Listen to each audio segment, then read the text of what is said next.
नमस्कार। मैं समरेंद्रनाथ ठाकुर आज आप तमाम लोगों से कुछ बातें करना चाहता हूँ, संवाद करना चाहता हूँ। मोदी सरकार 2.0 का आज 1 साल पूरा हो गया है और कुल मिला के मोदी सरकार का 6 साल हो गया है। 6 साल के अंदर होने वाले तमाम विकास को आज आप तमाम लोगों के सामने बताऊंगा कि क्या क्या विकास हुआ है। राम मंदिर निर्माण की बात हो या धारा 370 हटाने की बात हो, इस तमाम क्षेत्र में आज सब चीज जो वादे किए थे वो पूर्णतः पूरे हो गए हैं। अब बात बताते हैं कि विकास किस किस क्षेत्र में हुआ है, क्या क्या विकास हुआ है। इन तमाम बातों को आज आपके सामने मैं साझा कर रहा हूँ।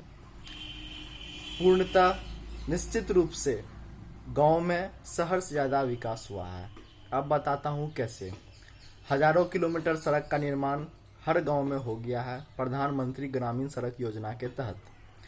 हर घर में टॉयलेट का निर्माण करा दिया गया है। उसके बाद हर घर में उज्ज्वला योजना के तहत हर घर में मुफ्त गैस का कनेक्शन दे दिया गया है। उसके बाद हर खेत में मोटर का कनेक्शन दे दिया गया है। जैसे कि पहले अगर मान के चलिए किसी एक खेत में किसी एक किसान को अगर पटौन में खर्च यानी कि इरिगेशन में अगर खर्च 50,000 रुपया आता था तो अब उसमें 1,000 रुपये का खर्च आ रहा है। ये है विकास। अब गांव में 23 घंटे में 22 घंटा बिजली रहती है। हर क्षेत्र में विकास पूर्णतः देखा जा सकता है। गांव में हर पोल में लाइट का कनेक्शन दे दिया गया है। प्रधानमंत्री जनधन योजना के तहत हर एक आदमी, हर एक ग्रामीण को अब बैंक खाते में पैसे आ रहे हैं। बैंक पहले तो उसका बैंक में अकाउंट बनाया गया, उसके बाद अब उसको हर महीने एक किसान को 6,000 रुपया प्रति वर्ष आ रहा है फ्री में पैसा।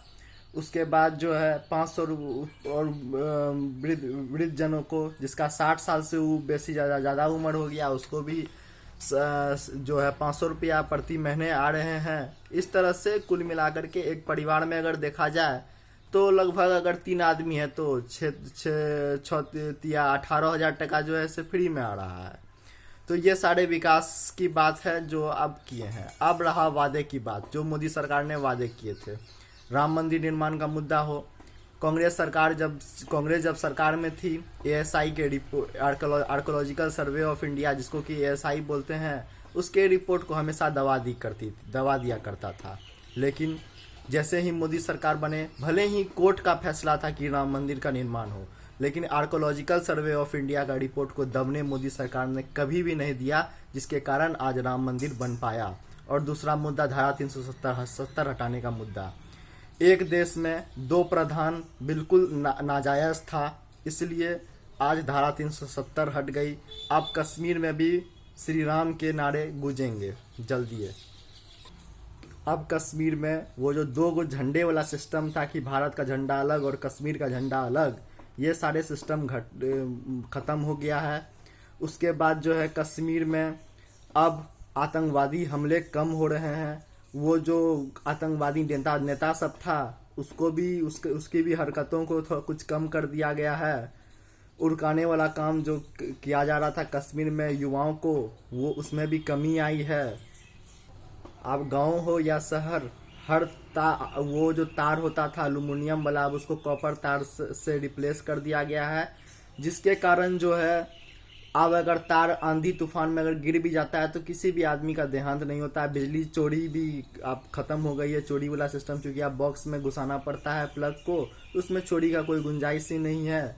तो इस तरीके का विकास कुल मिलाकर के हुआ है। और आप शहर में आते हैं, शहर में हर घर में नल कनेक्शन दे दिया गया है पानी का, चूंकि हर शहर में मोटा मोटी पानी खराब हो गया था। अब नल कनेक्शन से भले उसमें मीटर लगा हुआ, बहुत कम पैसे लगते हैं, प्रीपेड है, और अब ग्रामीण क्षेत्र में भी इसका कार्य शुरू हो गया है। अब आते हैं कोरोना के मुद्दे को लेकर। भारत में भले ही कोरोना का आंकड़ा 1,80,000 के पार हो गया है, लेकिन मरने वालों की कुल संख्या 2,500 से 3,000 या 4,000 अभी तक है। इसका कारण है कि मोदी सरकार समय पे लॉकडाउन कर दिए। दूसरी तरफ लोगों को ज़्यादा जागरूक करने में पूर्णतः जोर लगा दिया गया उनके द्वारा। और श्रमिक भाई बहनों के साथ मोदी सरकार शुरू से ही खड़े हैं। चाहे उनके परिवार के साथ खड़े हैं, 3 महीने का गैस उनको फ्री में दे दिया गया, 3 महीने का राशन उनको फ्री में दे दिया गया, हर एक श्रमिक भाई बहन के खाते में पैसे दे दिए गए। उसके बाद अब जब उनको लाने का बात है तो मोदी सरकार 85% खर्च उठा रही है उनके टिकट का फ्री में, और उनको क्वारंटाइन सेंटर में भेजा जा रहा है। 21 दिन रहने के, वहाँ आराम से रहने के बाद तब उनको घर भेजा जा रहा है। ये सब कुछ कार्य हुए हैं, इसके लिए मैं मोदी सरकार को धन्यवाद देता हूं। अब मैं आता हूं महाराष्ट्र के मुद्दे को लेकर। हिंदू हृदय सम्राट उद्धव ठाकरे जी से महाराष्ट्र संभल नहीं रहा है। इसका कारण है, चाहे तो कोरोना का मुद्दा हो, चाहे तो साधुओं की निर्मम हत्या का मुद्दा हो। हम लोग देख सकते हैं कि कोरोना अपना पैर सबसे ज़्यादा अगर कहीं पसारा है तो वो है महाराष्ट्र, और महाराष्ट्र में जो है मरने वालों की भी संख्या बहुत ज़्यादा है कोरोना से, और संक्रमित लोगों की भी संख्या लगातार तेजी से बढ़ रही है। और दूसरी तरफ बात है कि वो धारावी जो है, जो कि एशिया का लार्जेस्ट स्लम है, अब कोरोना वहाँ पर भी धीरे धीरे अपना पैर पसार रहा है।